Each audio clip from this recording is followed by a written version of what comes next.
Pastor Vidya binti ko ilohi jan sa mga mga chu mitampi invite ki bola ang te lo zira hi itya ayo mehin na तो इन फसल के लोग है हम दिन का खाते लोगों ने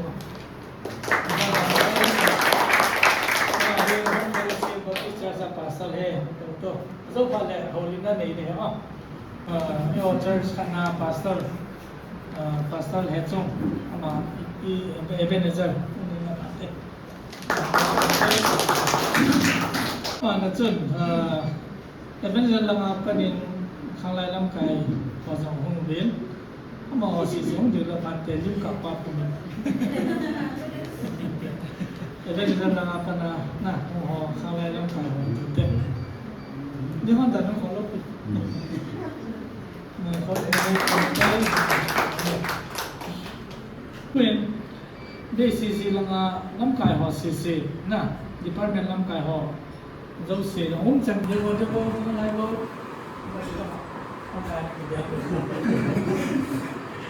một sinh hí đi xí xia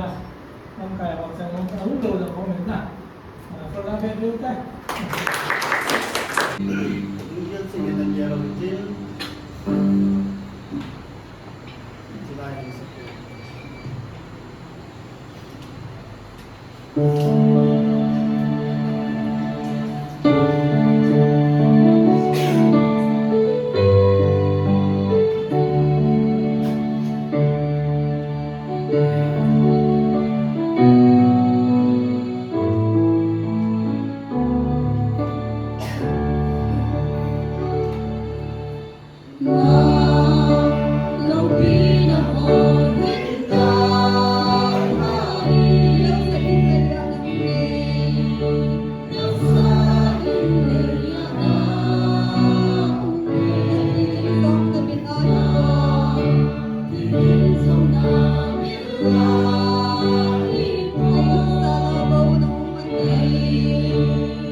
Julia ke zong ki pa he singin ho in thao ho in lu da ho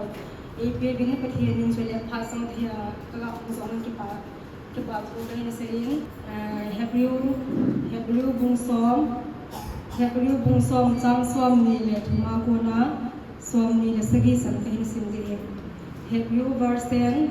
verse 23 to 27 Julia ngai lu ne le thel pha pa na lama lung so do ana ding in ke ngai tu pi chi ziu hi ti 25 abang khat to chon na bangin ike khop hai lovin ni ko su ahong nai tu le ti hiat chanun khat le khat ti pi ko to chi ziu hi ti 26 azi su e hwan thu ta hiat na in nei numun I hen na theng ta sin do so san se wa de thil pa ti mo ke ba worship pathen hona ding pathen ba chai la sa na ding mun na lo ji chun kan the ta le khasam ta ti ti ham na mi ba tinga jong le pa palal te na na ki khom win ta na mong jing we ga zain ke ki pa pi win ta na manu wa pathen na ho na na nei hi pa palal ten ko jong phat thei za hang khat chang deu hen tua wang hi kila do ta na khat thei bo na ta hi am ho hi phát hiện chân là đinh dọa thì lại ăn đần điều na mà sang ăn chân phát hiện là chân anh xuống bắt đầu là hiện toàn mong ăn đần điều hiện cái bó mình ta bằng hồ hi phát hiện thua thằng ấy là này và là khó sợ nào phát hiện con là tao nào phát hiện ăn á nhé cái nhớ sợ ta là tao và hồ in là thu nào chứ dunia phát hiện là gan là điều hi ya chun pathen hi thangwan halang na su min lo diu he chun sadang ni ji su na tak chuna he chi song hi chang tha so sen lam ne na awang de sun fi se ya mi hen chang tha jing wa na hing na hi pu chuna pathen kam sunga ko na po thu po chẳng xia boy hình linh hiện ajti ya la chun hi cha cha ga ma do ding ji ba na hi le hon application yo ka za bu ki lo mai thi cha I man personal la ki la ding nang ma wa na khang don lai kan nga lai nang ma wa ka go han lai nang ma wa ai lo ai le ka upat lai ka nu pi lai na hi cha I man personal la ki la ding hi ti chu hi kan ki la ya chun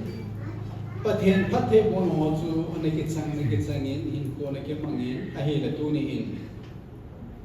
mi te ho ding in I ma cha hi hin song ne he le kain suma ding ba pathen phathe bon ka ka nei ke ki pa nei ya chun tu ni jong khang lai te hom jong mi tam pita in na ka tong nge ka ha se pha ka nei poi ni mai the ahin la hi chi har ka nei poi tia isse lai ta chu satan chance lai phak ka nei poi na tia hu in kai na thasi na pathin ba choi la sa ding na thasi na ahin la bible sim ding na thasi na ahia le na ven ni thatting ta le ko hu sunga na ha lu ting ki tho do mo khel kai do mo khela na hung ting khai ya en tu ni in khang lai te ho in a te in city sunga nawa inui pa no iung pi ta po vin iui na zo iung pi ta po vin e hil de zong ta point e hil kgp ham church e pastor ko un kai chiting hatu dapat hintu ngai ti hecik til ku tu lai hi even ala tam zo hi khang lai te hi a city a kim chu ko yong ta lo re control tim ta lo chu inum to mi ko ke mang ta ta ti mi tam ta ko sa ho even a hi la assam style ja sim win na tu lai star he ti win in ko ita banga hi hin ko iman lu ti win ji su ni ke ti ni go no ho ke lu chu nunga ho chu anung nga ko naga manala sam asang hi he eng hi he epipiam ka ga kinu ni asiba korean no me hote ti ga ki la bing hi lai ga dal lu na le in sa in hang ngen hi hita banga chu hin ko iman wa hita banga chu e ke ho christian ka hi na ho ti chu mi lai ko do le ko ham christian na mu tin ta sa an sa na ding na jam san na ding ke chen ni yaw me lai kalunga hin ka gel jing ni hi it's like ta hin ko kana man gan the hin ko kana man lai chu gut ja nu thin no ki gong ta en hap ta khat ka hin ne lo chu a cham hai ho lo a hing sana ka du cha ding chu hap ta khat an ka ne lo it's like ta it's bible chang ne ne tin ko ke hi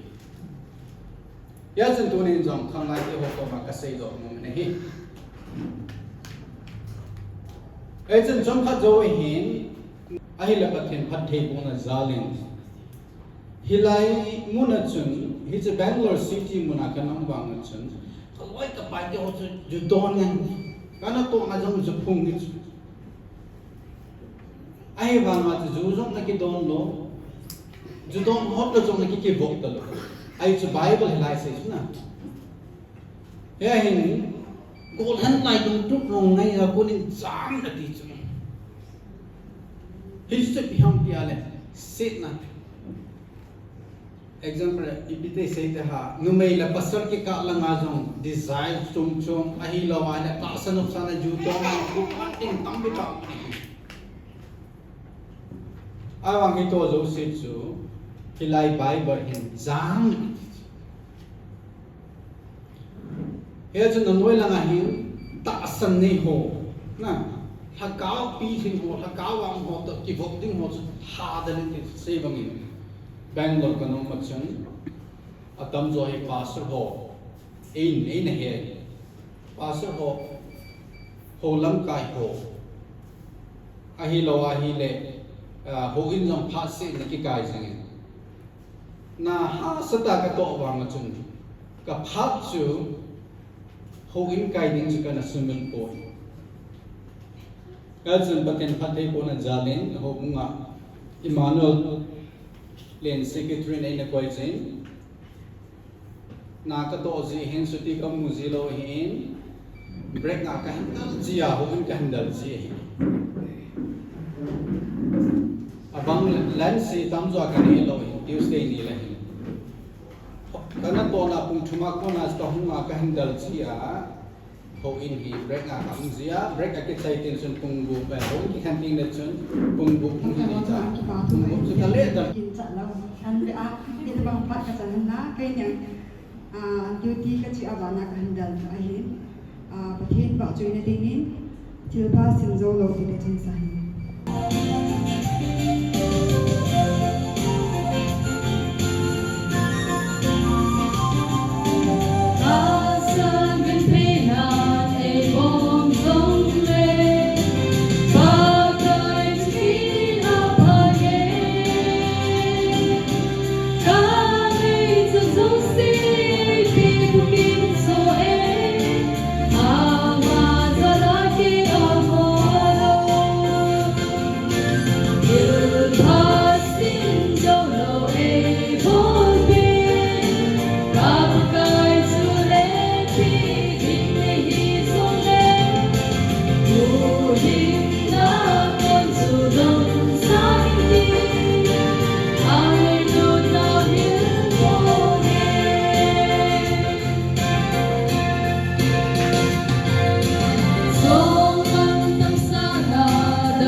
ai le tu nin message ai ji chun se ta ta so wa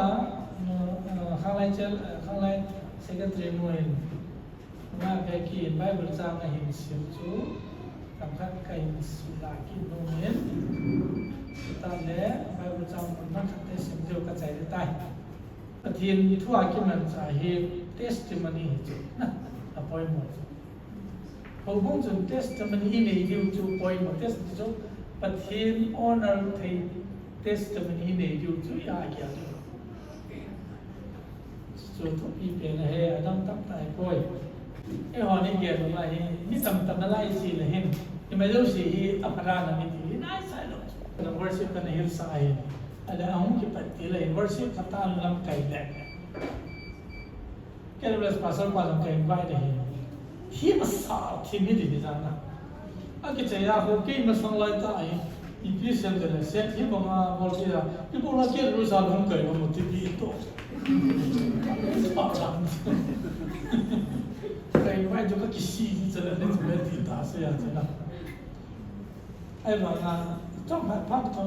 ha iza na ma zo se ju ka remind ki ka sei no ka rom ka remind ni ai ma kin ka sei ma sa ma ni sei to ka tin sei Cinia pasal pasal mong sa hinay tayo na sila dunia kahit sa kaya lori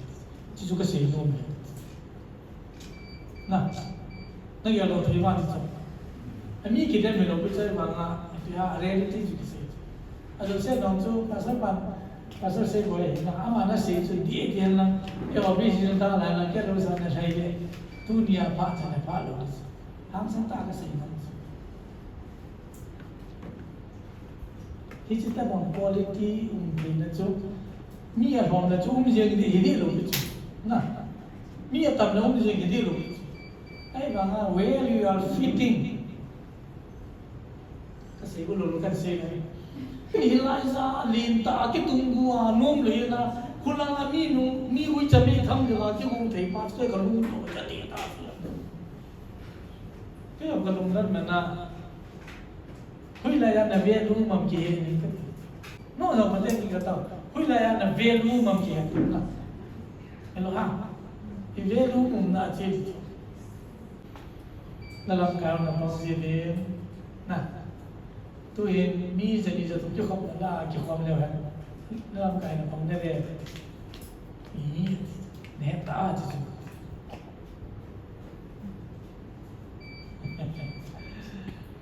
那我们上来，米做农业些了，就农业些了，那就那干嘛？就给点，哎，妈妈就你怎么东西就坏的？要是米在你在哪里好的那些了，给你那帮的，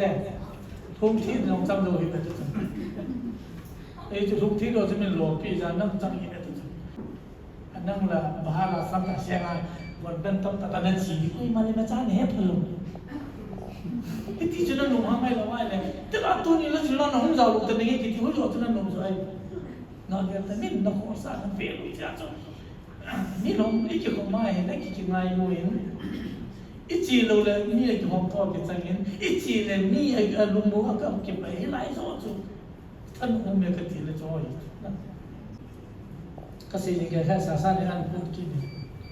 สมางคนอาเจโลจุเลนไล่จานในฝนตู้ไล่ตามีขนาดมาหูบุ้งอาจารย์ที่โลเลนไล่จานในกติจุกเสียตาเดียจุอธิตาจุนะ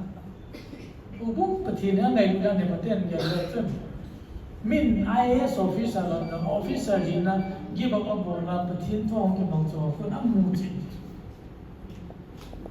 ประเทศท้องที่มันสร้างอันมูจิว่าประโยชน์ดีสิอันนั้นนั่นสิ่งที่ดีสิ่งที่เราเรียนได้เราละจริงในเรื่องใจพันธุ์กิจใจต่างๆมาใจสิ่งที่ได้มูลากิทุกสิ่งที่ได้กิจเนี่ยน่าทุกสิ่งเราเห็นข้ามกันฝ่าชาจีโคตรต่างๆนั่นจริงมีอินเทอร์เน็ตเนี่ยมันน่าก็เสียจริงมีพิธีมีพิธีหุ่นเป็นนะอินเทอร์เน็ตอะไรหัวแต่เดี๋ยวตัวไอ้เสียภาษีนอร์ลูกเนี่ยน่าก็ดิ้นน่าก็เสียจริง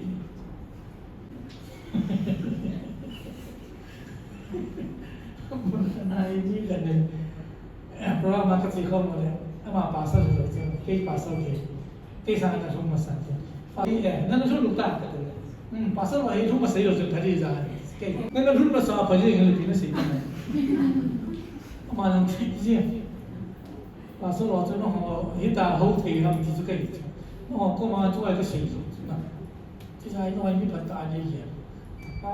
างสองสิบภาษาต่างๆที่ดิฉันก็เห็นดีลูกเลยตาเห็นสองอีดิฉันก็เห็นลูกน้องก็ไม่นะก็ไงคุณว่าลูกไม่หิวห้องที่ทำหมดมันอาจจะเป็นการหนักกันเนี่ยที่เราหูไม่รู้ก็มาเจอใครเรียนภาษาแล้วพนันสี่นั่นแหละภาษาเราจะnóiสี่แล้วสี่ตัดกันที่เราเรียนนะแต่เป็นเรื่องของภาษากับผู้ภาษาเขาเรียนทุกข์กันสิ่งที่น่าสายตาจุภาษาเราหินในหินเลยเนี่ยก็จีฮิตเอาภาษาที่มอร์ตจีฮิตเอานักขุดมูลเดียวกันแต่ที่เจอหุ้นส่วนของภาษาที่จะเจอถ้าหากคนไม่ที่จะได้ยังไม่นะไม่กินเองสิจะนะไปภาษาโจจะเล่นในรุ่นนั้นเล่นถึงพวกบอลนั่นละมาลุงโซโดนั่นดิ้งเห็นที่ไงตัวปีเจียวเลยเด็ดเจียวร์ชิปทูจะไม่เห็นจะตั้งเลยว่านั่นจะบ้องขัดตัวจอนนั่นไงแบบนี้ที่กี่คนหายลงเห็นกี่คนงานลงเห็นนั่นที่จอนอยู่พวกห้องในตัวเล่นที่อีเห็นจะนึงขันขันกี่ตัวเขาตัวจริงของมันที่กี่คนพร้อมนาวสินะปฏิทุนบาดเจ็บตายที่เห็นจะนึงเป็นกี่คนจะหายป่วยเต็มขันขันกี่ตัวเขาอุดเต็มหินเซกินี่ไง regular ตากี่คนมีดาลุกเตะกันนะ regular ตากี่คนละ regular ลูกตากี่คนมีประเทศเลสิงินจะไม่จัดจุ่มไหมเนี่ยจะหุบมีขนาดอยู่มาเห็นแล้วหุบมีดังหัวโตกี่วันข้อมในในสเตชันนี้กี่คนได้เห็นครับแต่ขนาดขัดไปบ่อยที่ว่าไงที่จะนั่งหาเราได้ยังไงรู้แต่ฮิตยาจูกี่คนนั้นช่วยจีบพันเลยอีพีกี่บ่นั้นไม่ตีเลยสอนจากบุ้งมีจ้างสองดีเลยนี่นะจูฮิตจีนเสียช่วยน้องมาหาจูสอนจากหาตัวเองละจังกี่ตัวข้อมีจังจังหลักเส้นกี่อินจังตาวินจังคุณจูเต็นอ่ะผมเดินจิงตาวินะseja o ato ele dijo posters doctrine ne amo khala so jesu hi athau dong ki ne ti cho ha se chu chu ki se ai la e wa ni ki la de mo cho pathin thu ki ho hi ki la zeng de pa te application na pathin thu ki ho chu hoi na hai ku mi sa na kai ta pathin thu chang ka cha ne lo wa ai le na kai na hoi na pa sa pa min mo ha ai lo wa le nan na ki shu lo kha do ai le chu naที่สุดที่เอสภาษาลีน่าจะเกี่ยวกับโอ้ยก็ไก่ข้อปีหัวหินประเทศทุยอีสานน้องเขาเรียกพัตตาเฮ็ดเตยได้ไงตอนกลาดเฮ็ดที่ก็เกี่ยวกับจ้าที่สุดที่เขาน่าจะประเทศทุยเสียอีสานนะเกี่ยวภาษาลีน่านักไก่เสียงประเทศทุยมันเฮ็ดรู้ไหมเนี่ยนั่งมิดหัวที่พิจิตรมิดหัวขนาดพัตตานักไก่โลนี่นะ นั่นไงยี่หรออันนี้ที่เสียงไงหาที่เจ้าก็ตินะที่จะเจ้าตัวเป็นอะไรที่แกรู้เต็มที่บอกแกดูตัวน่ะประเทศตัวเสียงไงพัฒนาเสียดูจะได้เลยจะถูกข้อมันจะเฟลชิพที่ไหนอีกหน่อยข้อมึงไงจะละเขาบุ้งมีขนาดเกี่ยวมาเขาบุ้งโปรแกรมมาจะเอาลงที่ตรงจุดอีบอลจีว่ามาบอลคำสั่งนี่ลงจุดที่ตั้งตัวเลย SIR ที่ที่อยู่ตัวน่ะ intensive ตัวน่ะ special intensive revenue ที่อ่ะ revision น่ะที่ electoral roll ตัวที่อันนั้นจะเอาลงมาเลยอินเดียมีเลยฮีโร่ที่ตั้งที่จะตัวเลยตั้งตัวเป็นที่จะมองมาจุดเขาบุ้งกี่เลยข้อนั้นจะเอาลงลิงก์แค่ได้เลยเขาบุ้งมีฮีโร่ตัวนี้จุดกี่เลยข้อนั้นมาจุดน่ะที่มีน้องจุ่มเนี่ยเป็นแต่ยังไงเชื่อสิมาอย่างไรอาบานะจางลาเซมเกนจงที่ฮีโร่สเตปเป็นสิ่งนี้ที่ประเทศตัวขันละขันอีกที่เราคนตัวน่ะอีปันน่ะอีกหาเสียงนั่นที่ตามแต่ประเทศนั้นยังไงจงจูที่ตั้งตาจุ่มอาบานะจุดตาเป็นจงตาคนตาเต้ที่อีจันอีกอย่างเดียวตู้ที่อุดมสัญญาจงตาน้ำมันดิที่ไว้มีจำเป็นต้องมีกี่เป้าเหมือนน่ะPrayer concert can introduce it. Iyo in concert di tili la sabu isawa. Tao na jong concert no me tao can introduce it. Na. Tao na jiu na thanu ngai. Tao na mang chu ha tho chu koi na ngai jong le. Chi jong chu hu bung yo ni bo. Ja chu pa na ngai tul to ke lanin ti chu je sung ki nai to ke lanin ke khom ni ai te chane regular te ke khom mo teประเทศมีเกี่ยวกับว่าความอยู่แต่ที่ตัวนี้ที่มีเส้นสวยเห็นโอ้บุ้งกิติประเทศนั้นไงลูกตาเห็นที่เจ้าองค์เทวะจุมีบางพายเห็นองค์เทวะจุเรียนลายจานนะจะเจอกี่ชีวิตจะกี่อย่างตัวเดียวจะเจอหิวเว่จะเจอสิ่งโน้มเห็นประเทศนั้นทั่วไอ้กิติเขาหน้าประเทศมันปีนั้นกี่ไป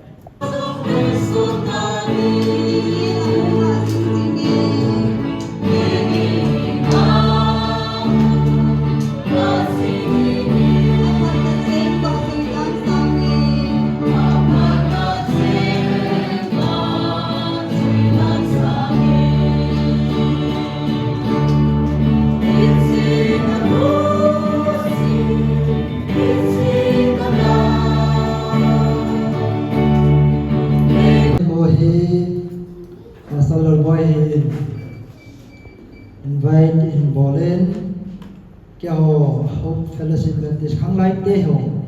cái Hope nào đi ho cho hi gì thì dòng lên tuần này ko hi inauguration day hi isha cái ham lo de hi cha chu dam vai le cái Hope sing tiêu hi ta cái Hope na kan da ha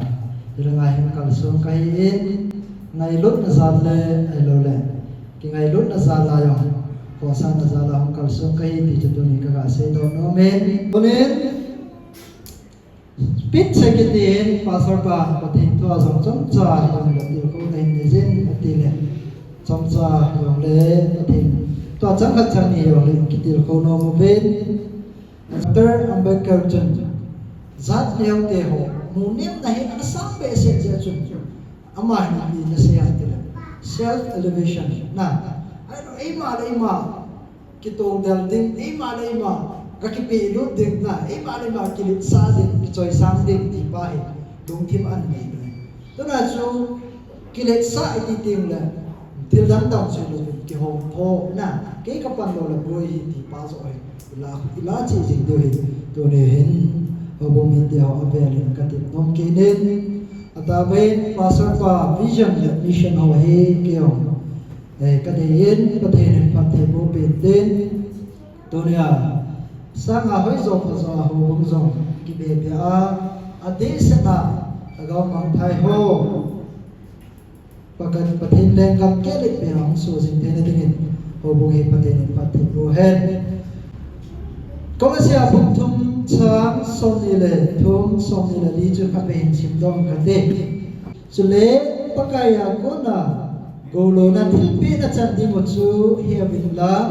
na bol chan chu mi ma ting hiloben pakai dingin dalungin gelen bolon pakai Krista zalin sukna chu tongun pakai Krista zalin sukna chu tongun na abana chun golo na thilpi na chan di chu hebin la na bon chan chu mi he ma ding hilovin kuya ding he ya pakai dinin alumin gelun bolun Christian te hi ni ta hin se ai ipathina chu henge opsan na dam theina thil so se bo the pathini e lai ho hin pathini ho ba ho nei si na de hi chu pathin hin ko kya na hin wa de chu yo henge apa ba pathin ho de ho pathin to kila ka loi nei si ne mi chu pha chong hi na pa so ka to re chen ke in chen lo chen nei ho mi nei lo ma pai yo le ka te mi loi da pai chot pha ai lo mi anga khut do in wang apang poi do re chan ke mu do le oh according to my observation ai la Christian hi pathin izui pa hi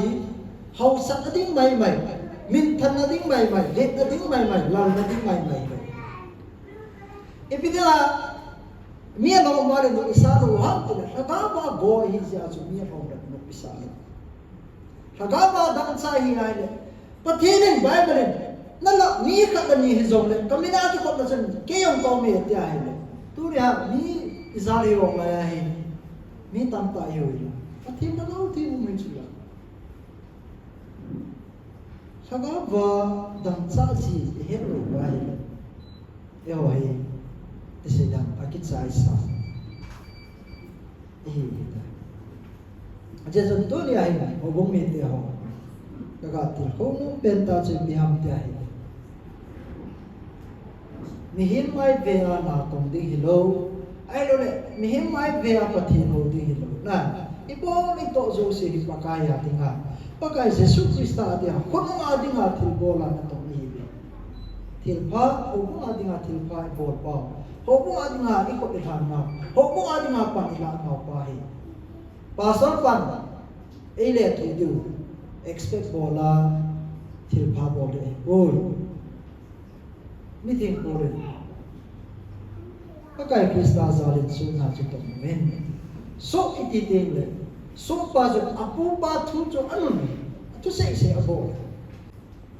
eyewitness imita ayu ai lo le ikut ta ga tham kha Thomas banga ikut ta ga tham kha lo le ti ta be in ko ba ichi pi ji bo e huma ba verse ki bo se sa bo na Christian in bo hallelujah ta ta me hin na lai hon sa ji se jo cha da mi them ko le ta san ana to be cha ti sa hi ya su ni ta sa Christian ka chu ita ana to bo to on de ba su dunia ka se nun le kana puto mai na Christian te ki loi pom na ipiham adon ka ta san pa sa hon hopung ma sa ni pi na bol ham ai lo le Philippi hopung mi ten mi thim pol dinga chi pi na bol ham ai lo le mi thim pol so cha pol dinga yo chu so pol an tang jin la ya chu chan ke a chu apa so to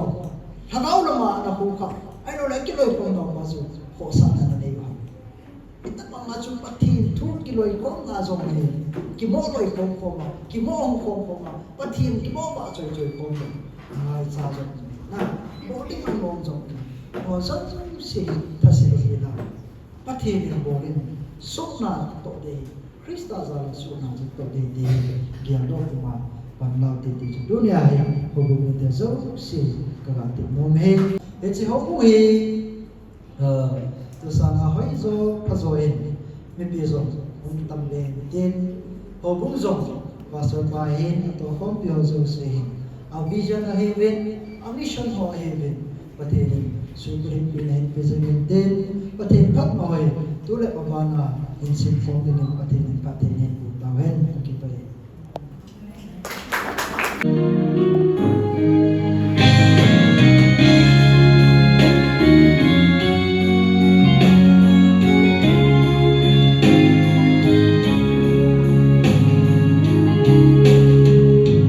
Kapag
ที่หงยงดอกห้ามตีโบจุ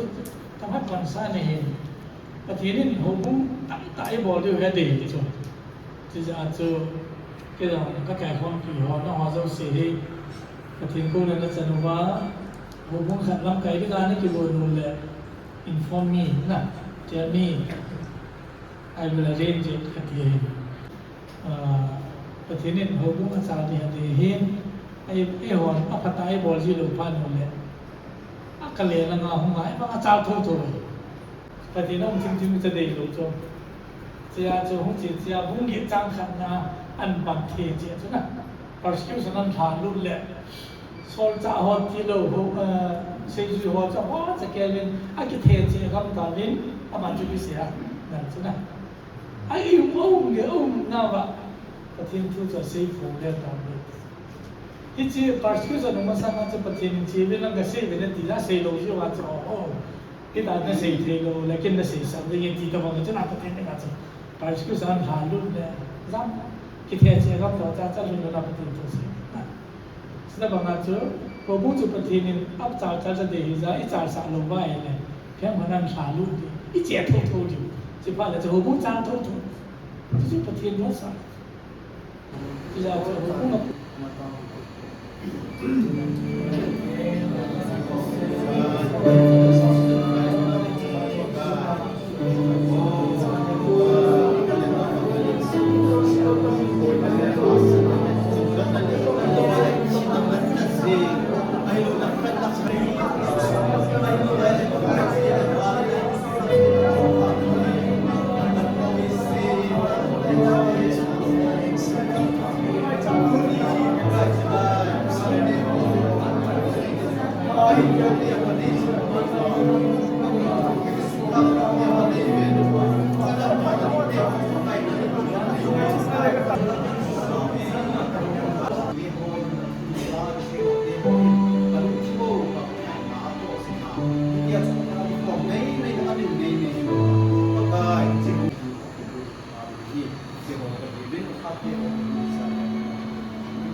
Piu po ho hin lam ka ho chang hin tu ni khom nau hin na sa na bai mo ke pau ne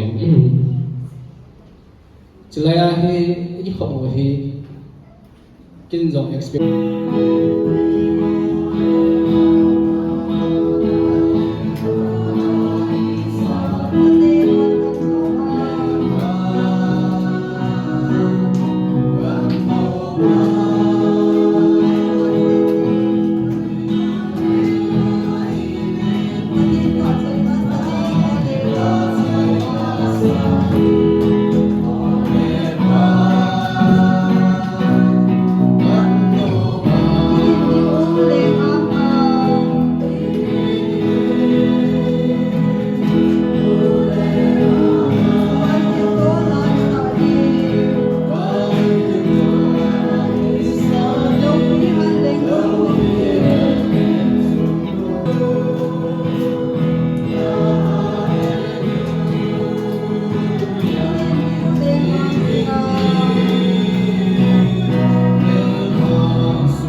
tung nào cái tàu mình theo hồn này san biểu viên phát sốt vì phát trong phát cái hôm tin những cái tàu nó là pa upana jong lai mun ang cái hado cái cái hit tàu về hung cái hado đúng trong lệ lệ con con na cái này điều hiền kane naw ka do naw ta sa mi mi na jong dam the na le tha hat na kane the ni ding na man ni pate bu ni ti ka taw na wa angil ha do jong le ve nang ma ngai lu na kam jing mo wa na thu ka tu cha jing mo wa nang ma pa ki bul pu jing jeng the na ding mo ve no ho bhumi te yo se nang ma ni pate pu jing man ti tu kam la do ding ko no wa nang ma ko na ki bo pu ji ho ing pu ka pa kai Krista me na ka thu me nei amen